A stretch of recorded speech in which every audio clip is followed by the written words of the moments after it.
Evolution.org podcast coming your way, guys. This is number 337, question and answer Q&A. Steve Smee here, and as always, Rick in the house. Hey, what's up, Steve? What's up, guys? How's everybody doing out there? Good, good. So, guys, let's get right to it. The first question is EQ anxiety, and then it's a two-part question. He wants to know about EQ anxiety and EQ blow. So let's first talk about anxiety, Rick. Now, back in the day, if you remember, that was spread out a lot. Guys would talk about EQ gives you anxiety and all this stuff. And, you know, when I used it myself, I've used it a few times and I never noticed any issues with anxiety, but maybe it's because I don't have anxiety issues. You've said in the past you do have anxiety issues. Have you noticed anything on EQ, or do you think this is like a bro science thing? It could, some guys might get it. I don't remember having anxiety from EQ. I actually like EQ. It's one of the, I've said on the podcast before, it's one of the steroids that I enjoy that sits really well with me. Like EQ at its worst will give me maybe a little bit of agony on my back and a little bit of water bloat. But I mean, EQ, it's one of my faves. It's one of my favorites. It's really nice. I get good long lasting gains on it. And no, I don't get the anxiety side effect that some guys talk about. No. Back in the day on the old Elite Fitness board, they used to always talk about EQ anxiety, and some guys would say they had it. But if you look back, and maybe because those guys specifically already had anxiety on it, and maybe it's just one of those things where it was like more of a placebo effect, because everyone will say, you know, hey, it gives you anxiety, it gives you anxiety. I don't see anything structurally that would specifically say, you know, hey, EQ is going to specifically give you anxiety versus another steroid out there. There's nothing structurally with EQ that would over another steroid. So it really doesn't make any sense to me. You know, even if you make the argument that EQ is very similar structurally to D-Bol, does D-Bol give people an anxiety? I mean, it's if you already suffer from anxiety, I could see it giving you anxiety the same way as any other steroid. I could see if you already suffer from anxiety taking Trenbolone, and you really, really have problems with different types of mood changes and psychological issues, right? You know, EQ, some people report having more appetite with it. You know, maybe guys are using it bulking, overeating a little bit, having a little bit of indigestion. If you have some indigestion, nighttime indigestion, sometimes it'll mess with your sleep a little bit, mess with your anxiety during the day. I mean, these are all possibilities. But um, look, any androgen can make you anxious. Testosterone could, you know, any androgen can cause these kind of effects. So I personally haven't dealt with it, but I've seen it reported. It's, you know, these things are experiment, you know. Once you've been at it for years, you kind of know what sits well with your body and the diet and the training style, and it'll comes together. But I mean, I've experimented. EQ was in my very first cycle ever, and EQ was in the last cycle I did was my Anavar cycle for my book. But even before then, I had to use EQ. So the other second part of the question is bloating, EQ giving bloating. So EQ by itself, guys, should not give you bloating issues because it's a very long ester. It aromatizes very slowly. The way they structurally created it, you could just run EQ by itself at 300, 400 milligrams a week, and you don't even really need an AI with it. You shouldn't. Even though it's a testosterone derivative, it's just structurally not going to aromatize fast enough to become an issue unless you're extremely, extremely sensitive. So you could have an AI on hand, but I wouldn't take an AI. Now, on the flip side, though, if you do stack testosterone with it, if you stack, say, 500 milligrams of testosterone, which is what guys like to do as a moderate doses of testosterone, then yeah, hell yeah, you're going to deal with aromatization on cycle. So you definitely need an aromatase inhibitor in that situation, because now you're combining two steroids that have the potential to aromatize. So really my way of running EQ is going to be different. I'll either run EQ by itself or maybe run a TRT or lower dose of testosterone. This way I don't have to deal with the aromatization. Rick, what's your guidelines for this? EQ, test, cycle, aromatization? You know, I like to beat it back with Novadex. You know, my standard is a little bit of Novadex every day. I'm going as little as 5 mgs, 10 mgs, just every day. because I'm prone to gyno. I've had gynecomastia as a kid, and the hard glands under there. And if I let myself get a little bit out of shape, get above 12, 13, 14% body fat, I get those sugar tits. They start to grow right under my nipple. The fat starts to accumulate. If you go look at my pictures, my chest looks very dry. You wouldn't be able to tell that I'm gyno prone. And I see a lot of other guys with incredible physiques posting their pictures on social, and they've got very obvious gyno. You just get used to not looking at it, and you kind of ignore it, and you post your pictures even though you can see the gyno, and they look lean everywhere else. And I've managed to beat it back to my chest looks incredibly dry for being very gyno prone and for using steroids. And main thing is Novadex, keeping body fat low. I'm also cheating a little bit of you guys listening, because there's something I can do that you guys maybe can't. Like I mix my own Formistane topical, and I put it on my nipples. I also mix my own Arimistane, and I put it on my nipples, and that helps me dry out my chest. I can't sell you guys Formistane. That's scheduled, but Arimistane is actually not scheduled. I can probably some of the listeners, if you guys wanted to try some topical Arimistane, it's not scheduled. It's not illegal. But I could probably like small batch sell to some guys some of my personal stock that I make with my topical Arimistane to keep my chest dry. But yeah, I mean, incredibly gyno prone since I was a kid. Had it.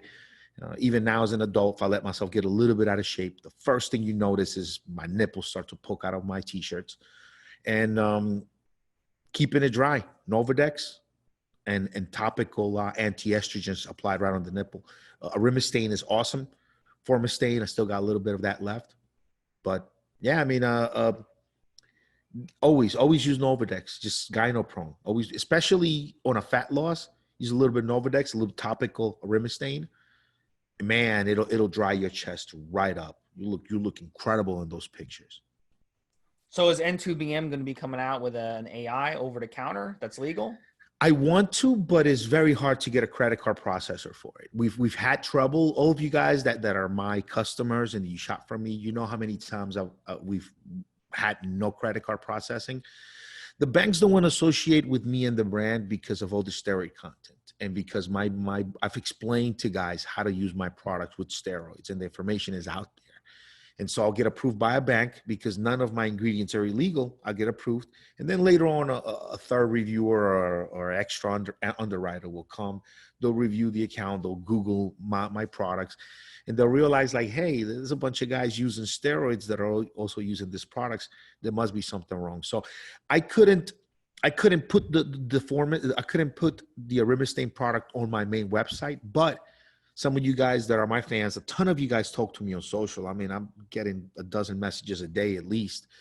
Just holler at me. Say, hey, man, I want some of that topical Arimistane for my nipples. Rick, what can you do? And, we'll work something out, Cash App or something. I can sell it to you. I just direct, maybe through Cash App, through PayPal, through something else. But as far as putting it on my website and running it with my credit card company, they're not gonna like it. They're gonna shut me down. They're not gonna like me selling Arimistane, even though it's not illegal. It's already kind of on the FDA watch list, so it's not something you can go to jail for. But the FDA has been sending some companies letters that are selling it, and so credit card processors, banks have preemptively just said you can't process Arimistane products through our merchant account. They get that deep where they understand the ingredients. And so any of you guys suffering with puffy nipples, gyno, hit me up on Facebook. Hit me up on the forums, or evolutionary.org, elitefitness.com. Hit me up on Facebook, RickyVRock.com, and holler at me, and I'll sell you some of my private stock of topical Arimistane if it comes down to it. Okay, so the next topic, guys, trend blends. Are they advantageous or a waste? So a typical trend blend, guys, would be something called a tri-trend, which is 3 different trend esters, 3 different types of trend. You have the trend ace, the trend enanthate, and the trend hex. And I've seen this from Underground Labs. They'll sell this Tri-Tren. The way it works, Rick, is there'll be 50 milligrams of ACE, 50 milligrams of E, 50 milligrams of Hex, all in 1 milliliter. So it'll be 150 milliliters total. So if you want to run 300 milligrams a week of Tren, you would just do 2 cc's of the Tren total per week. So the typical way you'd run it is probably about 3 times a week, I would say, because you want to make sure that you're running, because the different esters between the ACE and the E kind of splits the middle on that. With ACE, you want to run every day, every other day. This one has enanthate and Hex in it. So is it more advantageous? I haven't really noticed any difference when running the Tri-Tren versus the regular Tren. ACE, E, Hex, to me, it's all the same thing. Tren is Tren. Tren is so powerful. I've always had really, really good results on Tren. Even with E, long ester, enanthate, much longer ester than ACE. Running E versus ACE, I've had just as fast results on E as ACE. It's just such a powerful steroid. So I haven't noticed a difference. How about you, Rick? Have you tried the Tri-Tren? What do you think structurally? Does it make a difference? There was a triple Tren product made by British Dragon back in the day, and I did use some of it. But as I've said on the podcast before, I'm not really a big fan of this multiple ester stuff. I'm not. I think just save your money and go with one ester. If you're going to inject every 3 days, just do the enanthate. I'm sorry. If you're going to inject every 3 days, do the acetate by itself. Why not? 100 mgs of acetate, you're getting more active steroid than you would with 100 mgs of enanthate, because the ester is shorter. And so the ester comprises a smaller part of the weight. So when you get 100 mgs of acetate, Trenbolone, about 20 mgs of that is going to be a ester chain that doesn't build muscle. It needs to be cleaved off the hormone before the hormone can attach to androgen receptors. When you get Trenbolone and enanthate, you're looking at more like 30 mgs, maybe a little bit more than 30 milligrams are the actual ester chain that needs to be cleaved off of the hormone before it can attach to androgen receptors. And that ester builds no muscle. So if you're going to inject every 3 days, just use the enanthate. It's a better value. You save your money with one ester. No need to add the other one. If you're going to shoot, just once a week, you could do Tren and enanthate. I've said it on the podcast before a bunch of times. No need to use Tren. No need to use Tren. I will say this. I'm going to start to just please guys out there, because there's a lot of guys out there that want to continue to use Tren. So I'll just change a little bit what I've been saying to this. You can get a lot of the things that I like about Tren is that it seems to just multiply the effects of the other steroids you're using. Whether you're cutting or bulking, you can toss in that Tren. It just seems to make those other steroids just work so much better. But once you get above a certain dose with Tren, you start to get those nasty Tren side effects. My opinion, if you just did, along with your cycle, just 100 mgs of Tren and enanthate per week, just that much. That's, in my opinion, in my experience, that's enough to just amplify the effects of all the other steroids. And you're not going over where you're going to start to get like the Tren insomnia, the problems with, not being able to reach orgasm, the problems with the kidney toxicity, and some of these other Tren problems that you tend to have, you might not have if you stick to about 100 mgs a week, along with your testosterone or whatever else you're doing. I think it'll just make everything work better, and you'll do. But yeah, I'm not a fan of blends. I'm a fan of blends, like we said in the Sustanon show. Sustanon, you got to blend. If you're a TRT guy, testosterone replacement therapy, you're going to doctor once a month, twice a month to get a shot. It makes sense. But if you're a steroid user, shooting every 3 days, shooting even once a week, the blends are just become a waste of money at that point. All right, guys. So the next topic is thoughts on myostatin inhibitors. So what is a myostatin, guys? First of all, myostatin, it's a group of molecules that block myostatin. It may work to improve muscle mass and strength.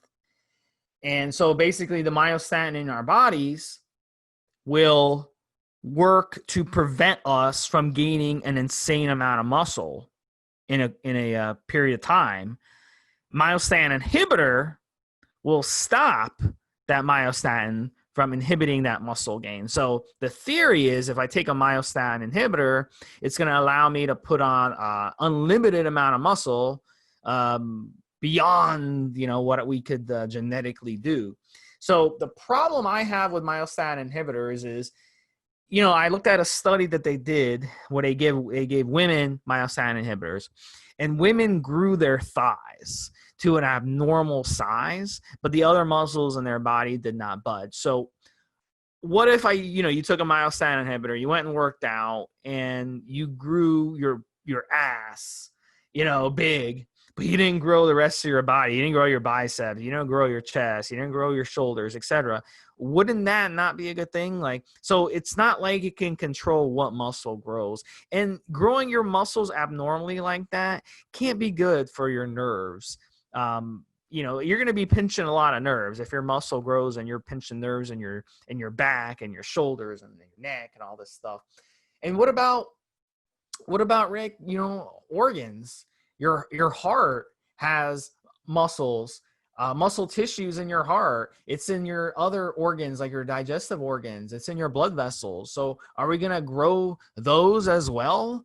It's just a recipe for disaster. And I think, it's just one of those situations where it's just someone who wants to just abuse their body. I just don't think it's safe to grow your body beyond what it could genetically grow, to an extent. I don't think that's healthy. What do you think about these myostatin inhibitors? And I don't think they really even exist unless you're going to pay like a fortune for them. I don't think you can go for a supplement company that sells them and buy a legitimate myostatin inhibitor anyway. What do you think?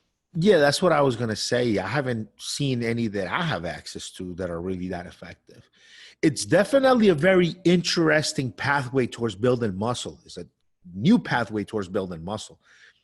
The whole myostatin system is that the whole myostatin pathway is there evolutionary for survival. Your body doesn't want to gain all this muscle. If your body has a bunch of muscle mass on it, it has to feed it. And so it increases your caloric requirements. And so through evolution, your body didn't want you to put on a ton of muscle mass. When you exercise, pretty much almost any kind of exercise, even just walking around, you break down some muscle.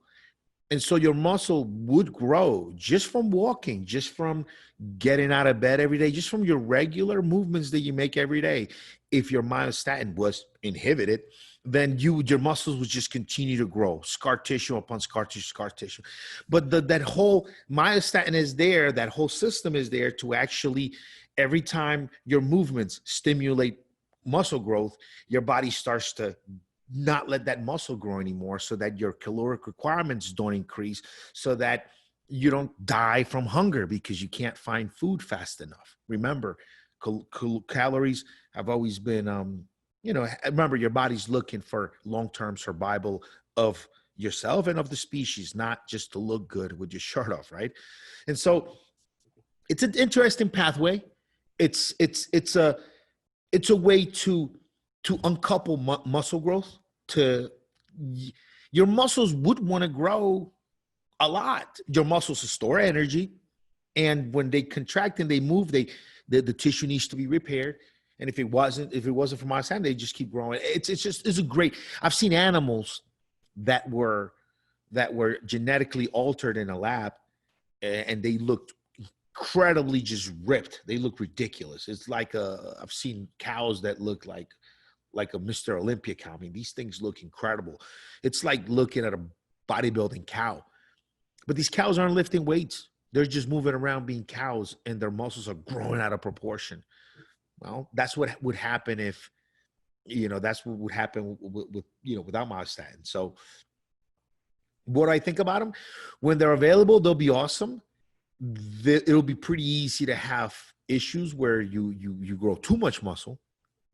But right now, I don't have access to them, to any good ones that I could use. Do you, Steve, by any chance?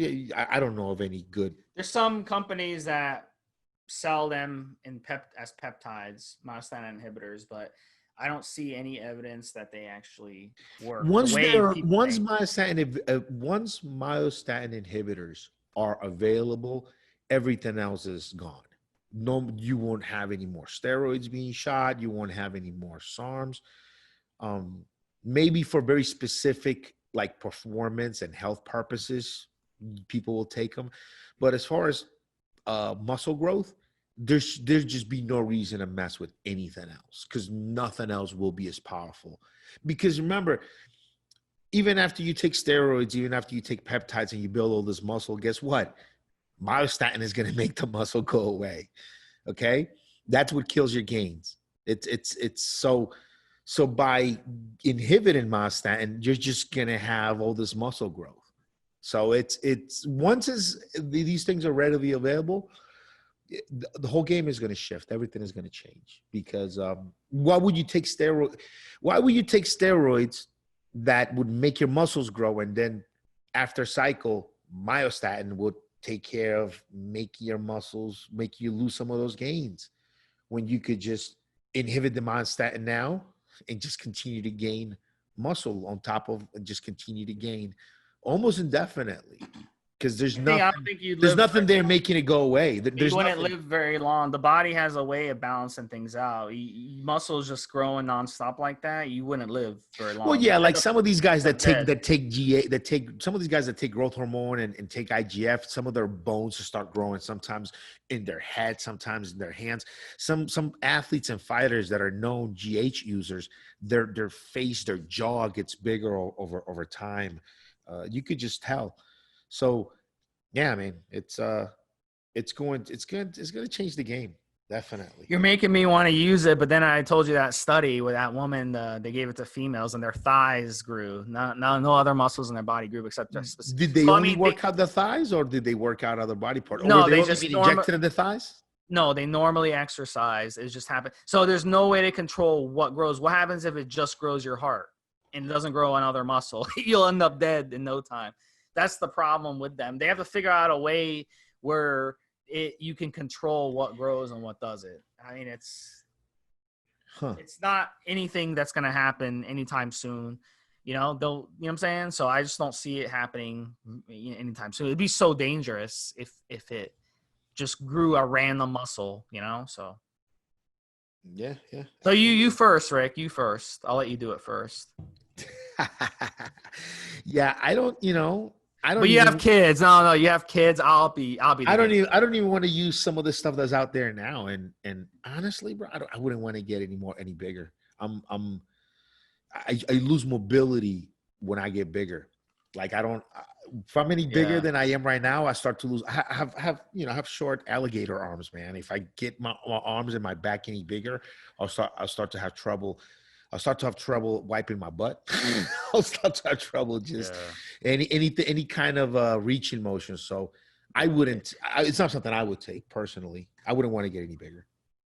You want to get thicker, I like being lean and mean, and just. I mean, I've got good symmetry. I'm lean and mean. It's just being bigger. It gets uncomfortable. Fitting places, clothing, just everything.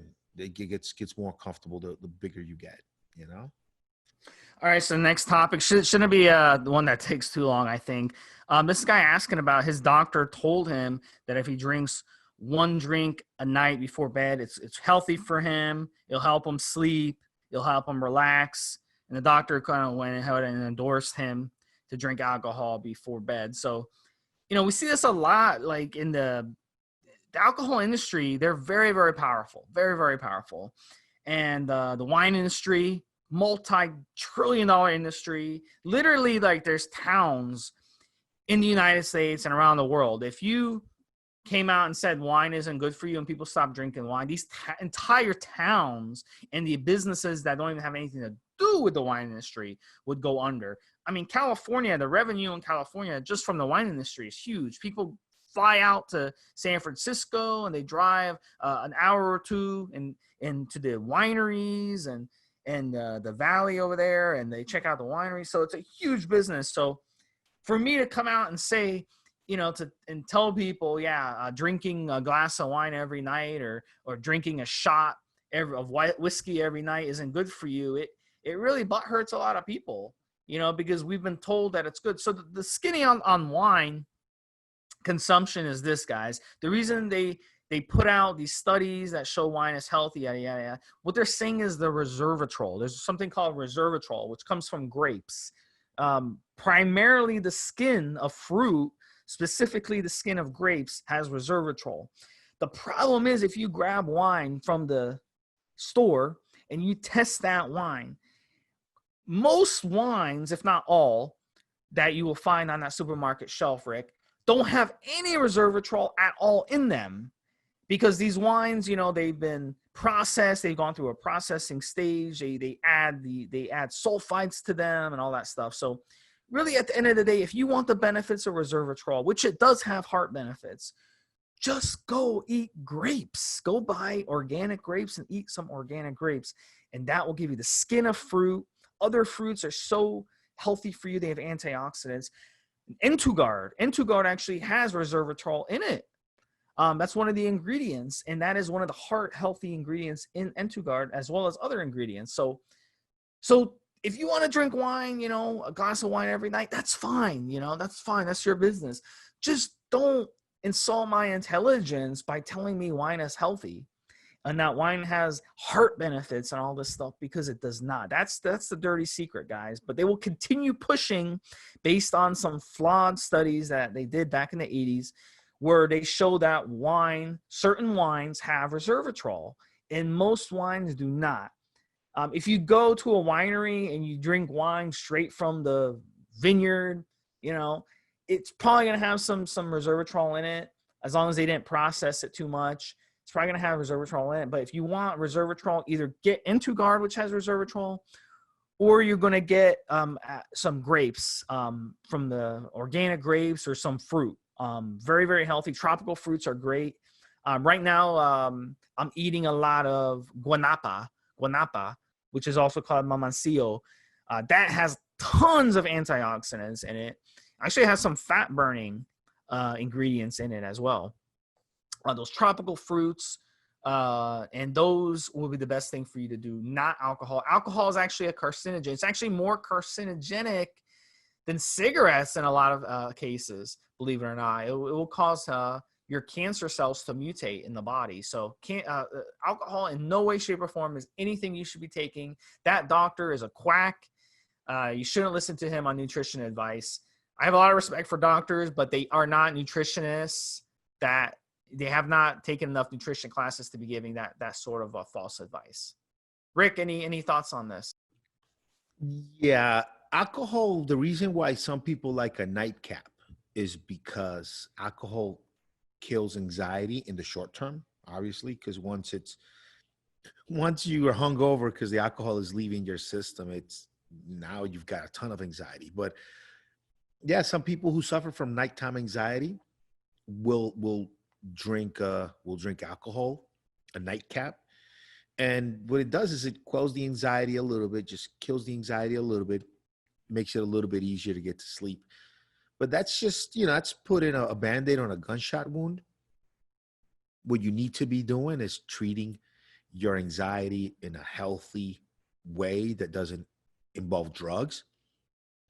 Why should you do that? Because the anxiety is in your brain, and you could, out of every part in your body, you could probably rearrange your brain a lot easier than you could most other parts of your body. So you can rearrange what's up there and just make sure to kill that anxiety before bed, and then you'll be able to sleep. But I guess what might have happened with this doctor is guy might have said he's having trouble falling asleep, he's staying up too late. Doctor said, hey, have a drink before bed. Okay, that'll put you to sleep. Well, yeah, I mean, if you have nighttime anxiety, and you're laying there in bed thinking about your bills, thinking about conversations you have, thinking about things you need to do, and you can't sleep because you need to solve every problem in your world at night when it's bedtime, and that happens to a lot of folks. Well, yeah, a little bit of alcohol will take that anxiety away, fall right to sleep. Again, just a Band-Aid on a gunshot wound. It's a workaround. What you need to deal with is You need to deal with the anxiety itself and how you and not let your problems take over you, to be able to fall asleep and tell yourself, hey, I'll work on all this stuff tomorrow. I need rest right now. And be able to just go to bed. And yeah, nighttime anxiety is a big problem for a lot of people. And doctor was not completely incorrect, but also not the best approach. But then again, the only other option a doctor with someone who has nighttime anxiety has is maybe giving them Xanax. And and that's if he's a good doctor, he'll suggest maybe a little bit of alcohol, a little bit of Xanax. If the doctor knows a little something and realizes, hey, this person doesn't suffer from trouble sleeping, he suffers from anxiety. And then you treat that anxiety before bed, and then the person can fall asleep.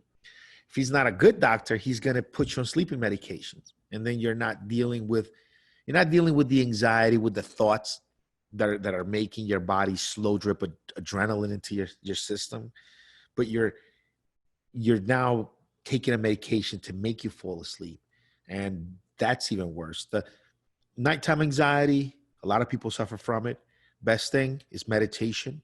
I found, go to YouTube and Google a monkey brain or exercise or a monkey brain meditation. You'll see a video from a monk. It's one of the better ones I've seen that explains it, and he teaches you how to get rid of nighttime anxiety. Eh, that nighttime anxiety is basically the monkey brain, the primate brain, looking for that owl that's going to come in at night, looking for that snake that's going to come in at night and eat you while you're trying to sleep. It's looking for it. And if you give the monkey brain something to do, it'll stop. But when the monkey brain is active at night and is looking for the predators and is trying to keep you alive, what it does instead is it starts looking for the problems that you need to face in your life. And then it starts slow dripping adrenaline into your system. Every time you think about one of these unpleasant things, slow drip wakes you right the fuck up and you can't go to sleep. It's nighttime anxiety, guys. It's not trouble sleeping. And yeah, full answer, right? A long answer, but that's all I had to say, because I've dealt with this. I've dealt with nighttime anxiety. I've dealt with anxiety for many years, and I had to stay away from the alcohol, stay away from taking medications, and try to deal with it somehow. And meditation is what I found. Meditation and having probiotics, good balance of probiotics in your system, making sure to buy the live probiotics, the ones that you have to keep in the refrigerator, take them, infect your body with the good probiotics, and this is what's helped anxiety, meditation and keeping good gut flora. I'm just going to give you a couple more before bed. Rick mentioned the meditation, yoga, really, really good. Do stuff relaxing before bed. Don't watch a horror movie, for example.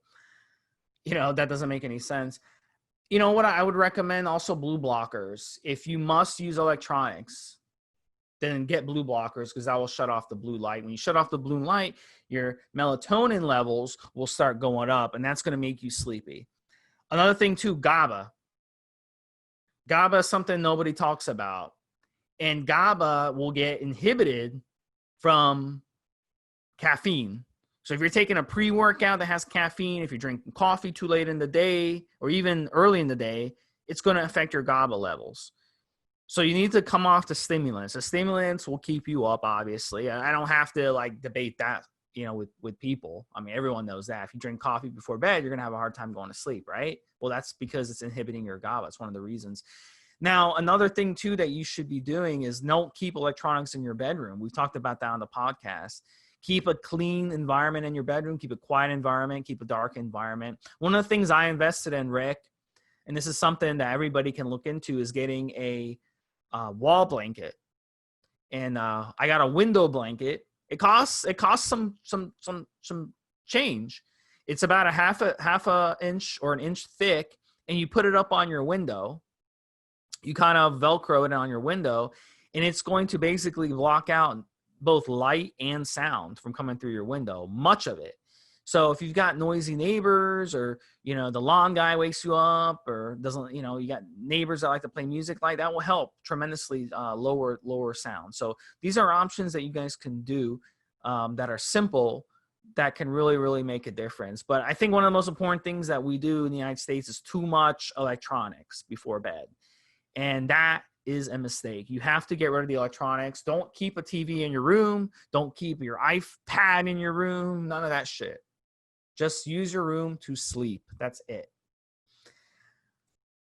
All right, so our last topic, and this is one that Rick found, and he's wants to talk about post-pandemic dating. So I can't imagine right now being single.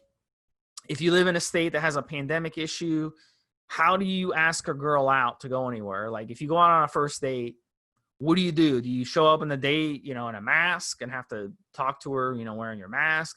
It's like, do you hug her? Do you even touch her? Because of the pandemic. So, it's something we have to adjust to. This pandemic is probably going to be with us in the United States for like another 2 years, and it's not looking good. But what do you do now post-pandemic, though? Post-pandemic dating. How do you get back into dating? So, Rick, what are your thoughts on this topic? What kind of direction you want to go? I've seen a lot of guys talking about this. The pandemic caught a lot of guys single. A lot of people were single. And now that things are no longer normal, now that the world is forever different, guys are wondering what to do. I'll go back to a good kind of advice that I always give on the podcast. So I'll go over it again because it's just always good advice. Work on yourself always. Okay. If your concern is dating, finding someone, which is great. We all want to have someone of the opposite sex that we like, that we can spend time with and kiss and have sex with. I mean, that's awesome. Have someone of the opposite sex that you enjoy. It's very normal to have that feeling. And yeah, a lot of guys are getting a little desperate because you can't be social anymore. And if this thing caught you single, it's hard to even find a girlfriend now. So it's a good time to work on yourself. It's a good time to work on yourself. If right now you get worried about, just think about this. If right now you're worried about finding someone, just for a second there, imagine that as soon as you finish listening to this podcast, whatever the next thing you're going to do is, or whatever next public place you're going to be at, imagine you're going to meet her right the fuck now. And she's going to pop up. It's beautiful, everything you like on her, and she's interested, and she wants to talk to you, and she's kind of opening the door for something more. Are you today the kind of guy that could earn that lady? Are you today the kind of man that could just sweep that woman off her feet? Are you that guy? Or are you not up on your gym grind? Are you not up on your discipline? Are you not doing the things you need to do? See, think about that. Before you get too anxious, I'm single, and we're going to meet women in the pandemic. Imagine you met her right now after this podcast ended. Are you ready? Are you the desirable man that this lady is going to want to just be with and want to talk to and want to be around? Are you that guy? Because if the answer is no, if you're sitting there wondering about meeting a chick, but then if the perfect one, you know what I mean by perfect? I mean body, face, personality, good on paper, and she likes you. If she came around today after this podcast, are you the guy to get her? Or are you going to fuck it up because you're not in a good place emotionally, mentally, or whatever, right? So that's the first thing to think about. So look, work on yourself. It's a good time to work on yourself. Gym grind on point. If you don't have a gym, at home, calisthenics. It works. I've been working from home.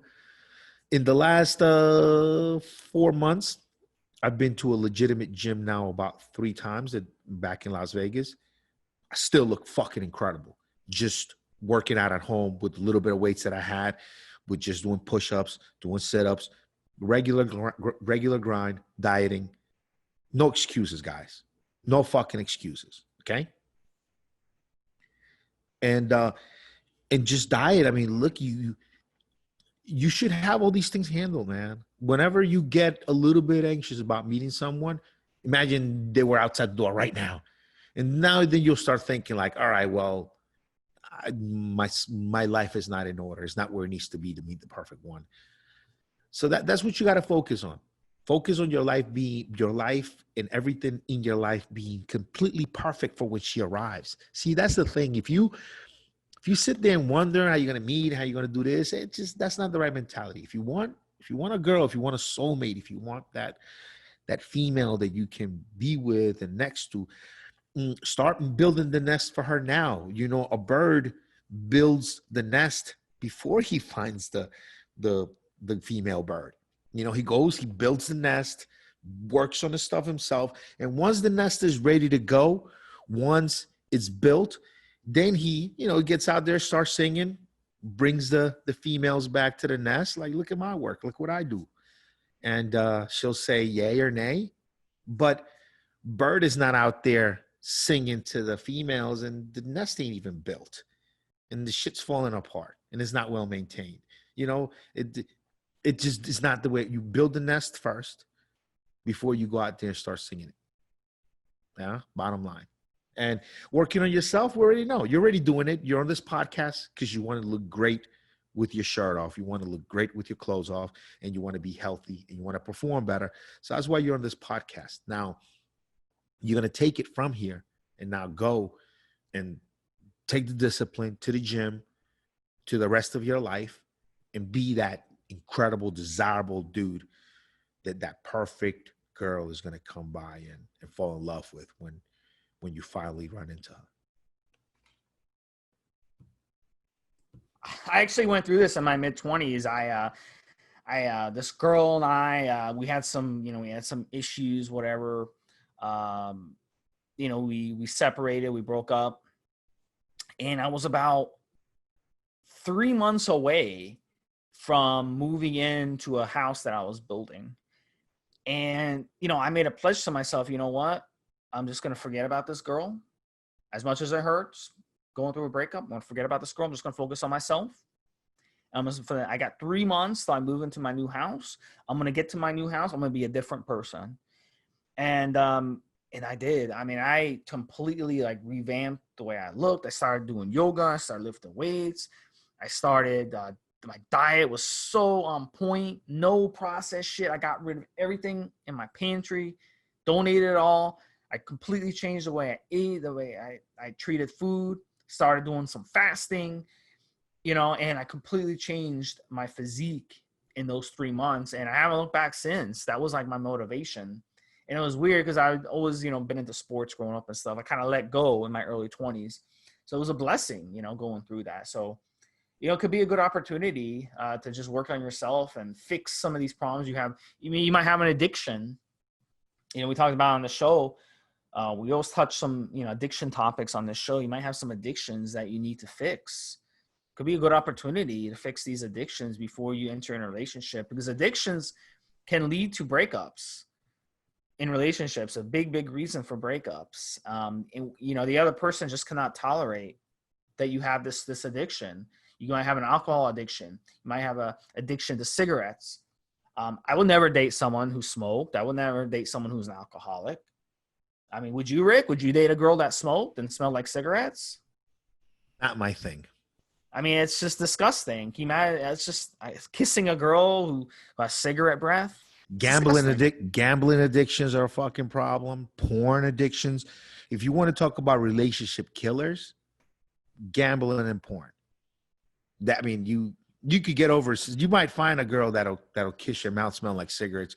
You might find a girl that'll sit there and drink with you. But if you got some gambling addictions, if you got some porn addictions, it'll just ruin your whole interaction to even get there with her. So those are probably two off the bat to really be conscious of too. Besides the narcotics and the substances, which we're all too familiar with, there are also behavioral addictions. And for single guys, even for married men, those two tend to be relationship killers. Yeah, I know a lot of relationships that broke up over gambling, and people don't appreciate that. When you're married, you're sharing money. I'm working, and you're taking that money and you're gambling it away. Really? I mean, come on. So, work on yourself, guys. A lot of casinos now are closed. So this is a perfect time to quit gambling, right? Aren't casinos closed in Vegas? No, they're actually open. They're actually open. Some are open. I met up with a business acquaintance at the MGM about 2 nights ago, and you have to wear a mask and But stuff. I know, like poker rooms and stuff. Like they only limit it to 6 people per table, and if you get You up, know, it's like, In Vegas, they have in the MGM, they have little plexiglass things already on the blackjack tables. So it's like at a teller, like you have this But are you window. wearing a mask? People are wearing masks, Yeah. and So there that's the is thing. If you're glass. playing blackjack and you're playing these card games, you need to be able to see the other person's face. You need to be able to read them. That's part of the game. So you're not, you know what I'm saying? That's a good reason to quit gambling just right there. You're not going to be able to see the person tails You or know, anything. So you know, how are you going to play poker like that? out of everything, I'm so glad I never liked gambling. I've never liked it. It's just been something that has got no draw for me whatsoever. I'm probably too cheap to be a gambler. I don't gamble. There's 2 things I don't do. I don't gamble, and I don't lie, and I don't cheat. Those are 2 things I do. Rick. Don't Well, gamblers lie and cheat by definition, don't they? I said I have 2 things: gambling, lying, and cheating. There's 2 things I don't do. All right, there you go. But you do gamble a little bit, a little something, right? No, I don't gamble. I do No, not believe in gambling, sir. no. I do not believe in gambling. Then don't you play Forbidden. I online? forbid you. Don't you play online poker or something like that? You told me. I About? do not gamble, sir. I Uh, plead the Fifth Amendment, you, and you my play counsel is right next to me, and he's advising me plead the Fifth Amendment. you play. Yeah, I know. No gambling, sir. You know if what I I like? It's Caribbean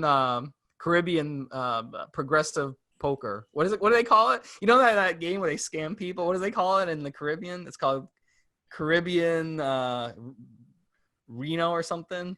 yeah You know what I'm talking about? Like you go yeah. they pretend like you're winning and you keep putting more money in, and then at the end of the game they're like, you owe us $5,000. They have people get ripped off, like dumb tourists that go to the Caribbean. They always get ripped off by that. When people hear that I hover live between Las Vegas, Colombia, and New York, they think I'm like a party animal, a gambler, all this stuff. I don't like gambling. I don't like drugs. I don't like drinking either. I mean, I don't like any. It's probably the only reason why I can hang out in Colombia, hang out in Las Vegas, and not lose my fucking mind.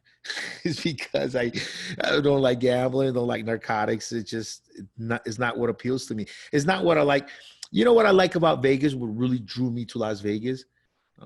Because of my work schedule, and we deal with people from all over the world. There are a few nights a month that I have to stay up to talk to people in Asia and in different parts of the world. And sometimes after one of those calls, it's just so nice to jump in the car, drive only about 5 minutes, and find a nice fucking $40 steak with, just perfectly cooked with just incredible service at 2, 3 in the morning.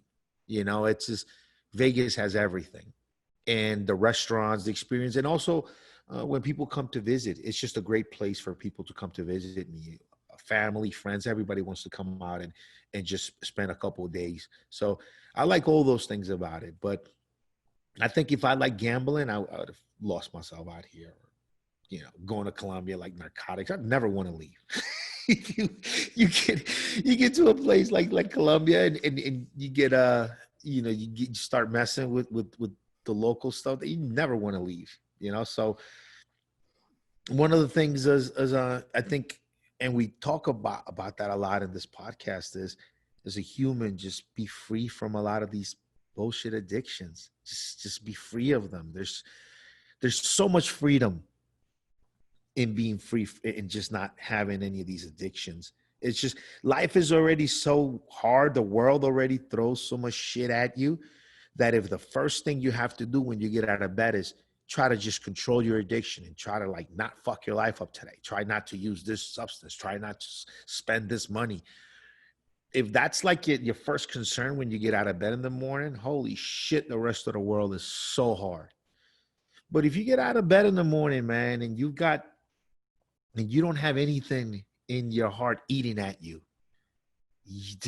life is so easy. It's just so pleasant to just get through your day, to do your things, life just becomes an adventure, But I've seen it, the guy that I founded Need to Build Muscle with, we separated and mainly the issues on the table had to do with substances. The main reason why my co-founder and I just, split, because I've been there to watch this happen to people firsthand, and it takes right the fuck over. So addictions take over.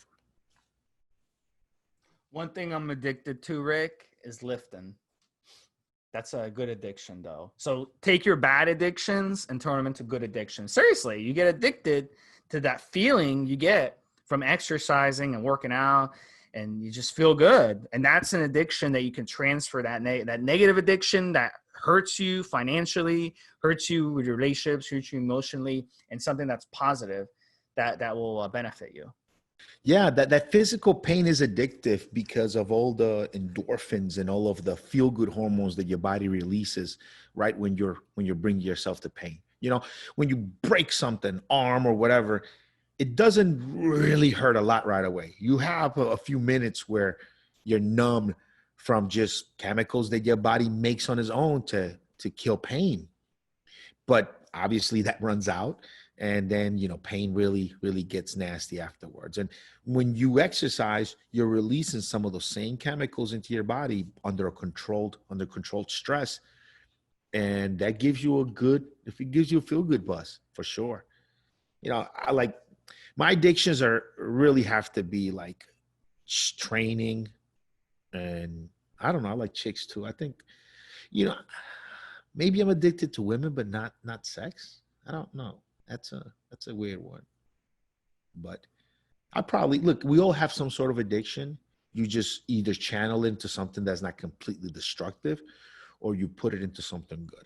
The gym is a good addiction, as long as you don't let it ruin your life. Because there's some guys that are extremely disciplined to get to the gym, and they're there all the time, but the rest of their lives is a fucking mess. The only time that they're able to really have some peace and clarity is when they're in the gym throwing weight around. But before they get there, and once they get out of there, their lives are a fucking mess. So just having a gym grind discipline does not make for a successful person. There are people whose only success is their physique and everything else is all fucked up. So that's also something to be conscious of for sure.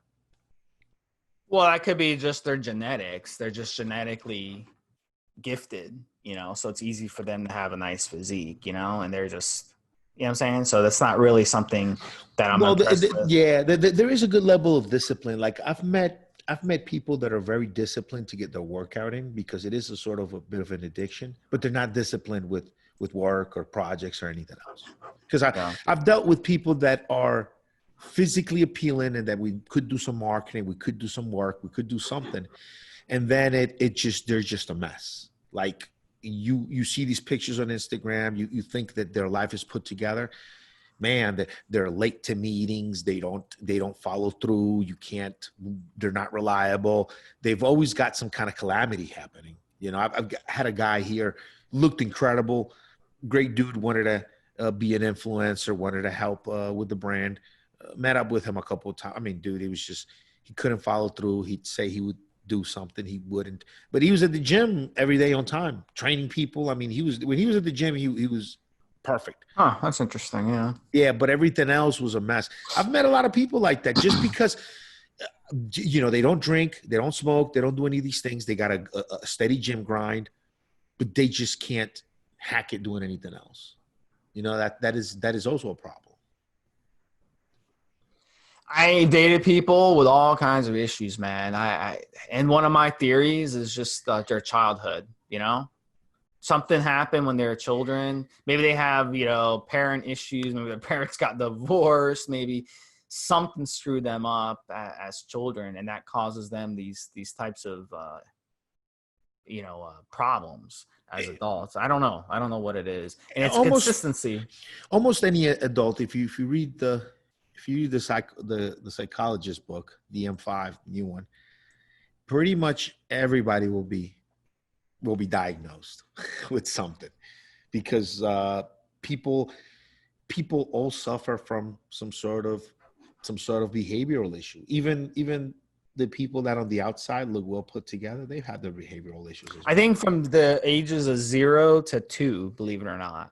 Like if something happened at that age, maybe you saw. There was a guy I watched a show about this, Rick. His father was actually shot in front of him. He was a baby. He was 4 or 5 months old. His father was holding him, and some guys robbed him. They shot his father right in front of him, and he fell to the ground. They left him, and he got found. And as an adult, he never knew what happened because no one told him what happened.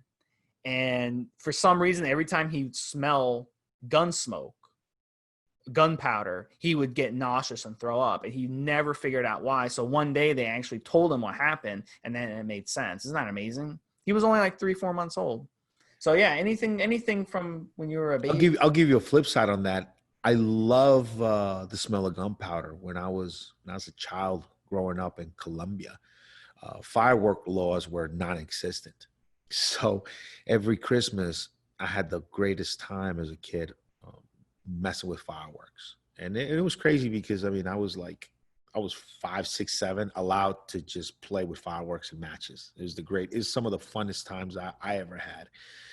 And so now when I'm at the range shooting or just anything, even sometimes when somebody lights a match around me, just a little bit of smell, it just brings me back to childhoods and Christmas in Colombia, blasting fireworks. So yeah, it could go either way for sure. Yeah, and just depends on your perspective on things for sure. Yeah. So guys, we talk to shit a lot on this podcast. That's what we do on this Q&A. And if you want a Q&A where we just cut to the chase, talk just fitness, serious, we're bringing back Hardcore Raw, and that's also going to be available. It's going to be with myself and Mobster, who's got he's Welsh, I believe. So he's got a really cool accent. And you can check out that podcast as well, right, Rick?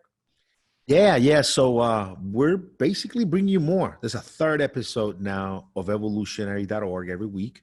It's going to be Steve and Mobster. That one is we're bringing back Evolutionary Raw. So that one has a different count than this one. You guys are on episode 100 on that one, right?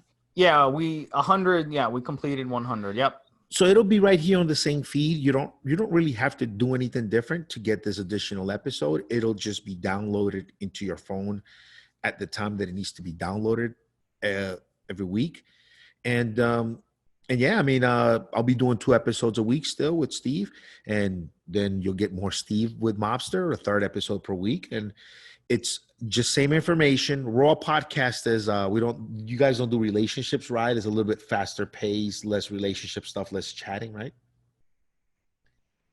Yeah, we're pretty much, the direction of our podcast is more direct. Like we're given topics and we just hit them. There's not much off topic. So it's much more, I'd say it's more of an encyclopedia podcast, where this one is we just shoot the shit usually for like 20 minutes. And even then, I make sure that we don't sit here and just shoot the shit like they do on other podcasts. Because I try listening to some other podcasts and I look and it's like, all right, it's an hour and a half. All right, let's put this one on. And man, they're just talking so much shit. It's different when you listen to like Joe Rogan and he's got somebody who's just incredible on there. You want to listen to everything, even the chit chat. He's got Jordan Peterson on there, or he's got somebody just as incredible on there. Any little bit is fine to listen to. But man, you just get a couple guys on a fucking podcast and they're chatting it up. It's like, what the fuck? Shut up. Where's the info? And I think a lot of guys that listen to a lot of guys that listen to us probably would feel the same way if Steve and I just sat here and chatted away. So we try to make the podcast very, very fast paced. But Steve and I are friends, so we joke around a lot. And you and Mobster are just doing a faster pace, a version of even what we're doing. So that's 3 episodes in your phone, in your pocket per week, guys. We're just doing our best to bring you more information, and that's it. We're going to keep rocking, right? So look out for that. Evolutionary Raw number 100, Steven Mobster. That's your third episode from that you're going to be getting from us every week. Yep, and it's going to be called Evolutionary Hardcore Radio.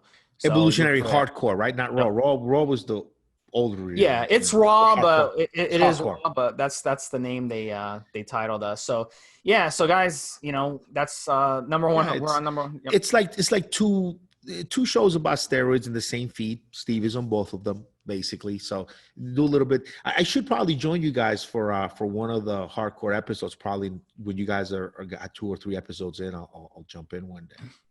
Yeah, we'll definitely do that. That'd be a lot of fun. Yeah. Yeah, Mobster's a cool cat. I like Mobster. He's good. He's great job on the forums. He does. I enjoy reading his. Yeah, he's excellent on the podcast. He's very, very good when it comes to the radio. He has a gift for it. So you guys will enjoy listening to him. He's really good. He has a good voice for it, actually. I don't think I have a good voice for it, but he definitely does. I listened to him. He sounds like when I watch some BBC stuff. Well, if you ever rent Braveheart, I don't know. A lot of young guys never watched Braveheart, but it's a good film. Have you watched Braveheart, Rick? Yeah, I did. I did watch. I like Braveheart, but but see, Braveheart is you know, people pretending to have that accent. It's different when they really do have it. Yeah. If some of you guys that like to watch the Ultimate Fighting Tough, right? The UFC reality show, the season with Michael Bisping, and he brought all of the fighters from the UK and Ireland and stuff. Holy shit, fucking garbage truck. When he brought the fighters from like the UK and all these places, I mean, it was like they needed subtitles on on those episodes that season. When Michael Bisping brought all his guys over from UK, Ireland, Scotland, and stuff. I mean, there were episodes where they needed subtitles because the accent gets so thick. It's even though it's English, it's hard to understand it sometimes. You disrespect the Pandora-Truce from this king? Absolutely. What is that? That's from Braveheart. You sound like Shrek. Say that again. You sounded like Shrek, bro. Donkey. This is another lie. For whom do I salute? For presenting yourself on this battlefield. I give you thanks. That not good? That's how you do it? Yeah. Do it. You do it. So what does it say? For presenting yourself on this battlefield, I give you no, I can't do it. I give you thanks. I can't fucking do it. I'm not an I can't do accents, bro. Like I like the wrong guy for this. Get out! I can do my Arnold. Get out. Yes, that's about it. Arnold. Yeah, that's. Who is your daddy and what does he do? What the fuck? That's a good Austrian accent. Yeah. Is that good? All right. So yeah, that's all the accents I know, man. All right, guy. We gotta brush you up on that New York accent. So guys, I'm back in Las Vegas finally, right? I got a humanitarian flight out of Colombia. It's expensive as hell. I had to sign up with the embassy, get the dates. Spirit Airlines, just one flight. Which is the worst airline in the world. You know, I never realized how much I missed the seats reclining until I got on Spirit, and the seats don't recline for shit. Because I always fly economy. I'm not a baller. I'm not first class in it. Economy guy. I'm a fit, slim guy. Economy I fly, and I don't need the chairs to lean back. I can sleep sitting down fine. But Spirit, that's a different level of non-leaning back. That's another set. So yeah, I mean, but it was the only airline flying out, doing humanitarian flights. And finally back in Las Vegas now. I got a lot of work. A lot of things got backed up because of this COVID, man. I was forced out of the country for an extra 2-3 months that I really wanted to be out because of this. So back in, hopefully things will normalize now. Yeah, a lot of you guys listening, you know, I don't have jobs and stuff, and we feel for you guys out there. Hopefully, you know, you guys are hanging in there, and you know, hopefully we'll get through it, you know, stronger. Hopefully, you know, next year we'll come back stronger, the country. So we always come back. You know, we've been through pandemics before, but it's, you know, this is we've been through bad stuff, bad economies and stuff. So we'll all come back, guys. We're a brotherhood, and we all work together and to help each other out and just support each other and work each other out. So Yeah, you know what, guys? I'm going through a hard time with this pandemic. A tough time, incredibly financial, personal. I wasn't able to get I wasn't able to get one of the government loans, so I got absolutely no government money. I also don't get a stimulus, so we've just been roughing it out. My manufacturers, a couple of them were late with product. The business is really, it's really not doing well. I mean, we're moving back to NY. One of the reasons is because just we can't have this facility here in Vegas anymore. So I'm going through it. I'm going through rough times, very, very hard times. And you know what? I'm still going to get up here, make this podcast, smile every single day. Because at the end of the day, these are just paper problems to me. These are just paper problems. As long as my health is fine, it's fun to get out there and resolve these these money issues, which I have obviously, man, COVID really fucked a lot of things up. And in my particular situation, I already had gone through losing my merchant account several times because of the products we sell, because of catering to the steroid users, and then products were late. So I mean, I'm just in a bad situation like many folks out there. But when I tell you guys that you should practice meditation, you should practice mindfulness, do the monkey brain meditation at night, probiotics. When I say all these things, it's because I live it. I have every problem that you can imagine that could have come from this pandemic. I'm having right now with my business, and I'm fine on a day to day. Listen, you can't be too loud. I'm recording. I'm fine on a day to day. So as long as health is fine, as long as my body feels good, I know I just got to get out and work and resolve it. And, I just want to say that to everybody out there, because I've watched on the news, a lot of folks have committed suicide because of loneliness and because of financial issues, financial ruin from the COVID, and people just give up on their lives. And I just want to tell everybody out there, man, don't give up. If you got health, you can always make something happen. If you fall too far down in debt and all that stuff, just bankrupt out of that shit. And yeah, it sucks, and it's not a responsible thing to bankrupt. I've never done it. I've never declared. I don't think anybody should. But if it gets down that bad and you can't meet your responsibilities, don't kill yourself. Just, there are processes in the law to help you out. Ask for help, figure it out. But don't you've got this gift, this physical body. Don't go and hurt yourself over paper problems. It's just papers and numbers that say that you owe something. It's just such an abstract thought. If you really think about it, it's papers that saying that you owe this thing that we made up called money. We just made this shit up. Okay. It wasn't here. It wasn't around, money's only been around, but the last, 5,000 years or something, 10,000 years. So we just made this shit up. So you can't go and hurt yourself, your body and your mind and your health over, you just can't, and getting yourself and letting yourself be miserable over some of these monetary issues are going to inhibit your ability to resolve them. So it's a compounding problem. You have the original problem, and then the anxiety the original problem creates just completely ruins your ability to solve the original problem. So what do you need to do? You need to just get rid of the anxiety by putting things into perspective, and then you're free and clear. Your mind and everything is just free and clear and good to take care of the original problem. And I mean, I just want to offer that to everybody, because I've been real saddened by to hear and see in the news people are hurting themselves, ending their lives over some bank account that says they owe money, some whatever place that they owe funds to. It's just not worth it, man. It's just wanted to get that put it in perspective, though. Like if you gotta put it in perspective. It's if you're by yourself, you don't have a family, and you lose your job, and even if you got a lot of bills and stuff, you'll be fine. Like, there's no reason to be upset about that. Like, money is gonna come and go. I mean, absolutely no reason. But I mean, if you've got a family and you're like, shit, how am I supposed to feed my kids?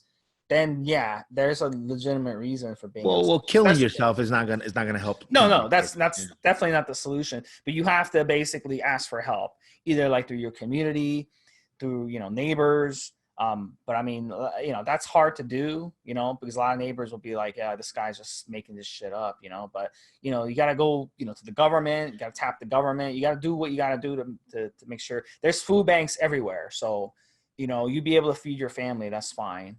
Yeah, the first thing you need to do is just calm the fuck down, because you're not going to be able to solve any of your problems, or think of creative ways of getting out of a bad situation if you can't get the bad situation out of your head to get yourself right.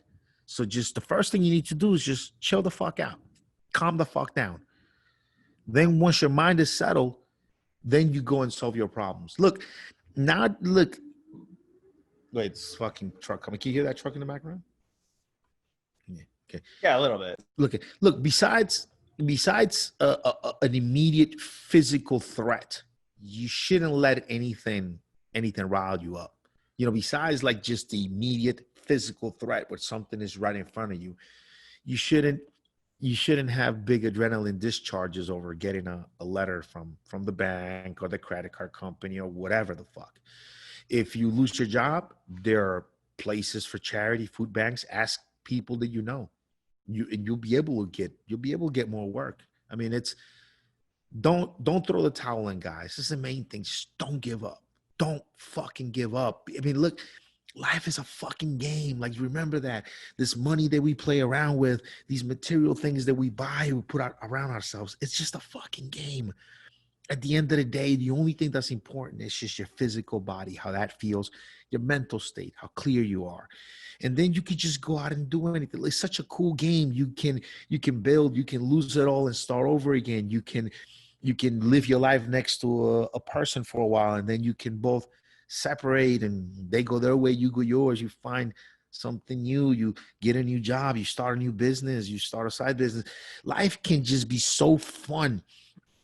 And the loss of things, when you lose something, when you lose a mate, when you lose a business, when you lose a business partner, when you lose a friend, it's just you're starting over new. You can't plant new things unless you rip the old, rip what's growing there now out by the root. So when you have something you're experiencing right now that may seem like loss to you right now, it's not really loss. It's just the start of something new. You just got to let it, and you got to embrace it, embrace the changes, and treat life. The only thing I get worried about is my health. If something hurts in a weird way, if something doesn't act the way it should, my left knee has been acting up a little bit recently. Like, that stuff I may get a little worried about, because this is my physical body. But I don't give a fuck what letters come in the mail from what bank or what. I just need to settle my mind down, work my ass off, and solve those things. And that's it. And it doesn't worry me at all. It doesn't shake me up a little bit. Not as much as maybe my left knee buckling a little bit during some exercises. I feel like maybe something could be wrong there. Nothing like maybe having a little bit of weird chest pain in the morning or at nights that I can't quite explain. Those things make me upset. Those things maybe keep me up at night a little bit. Don't do it over paper problems, guys. It's just not worth it.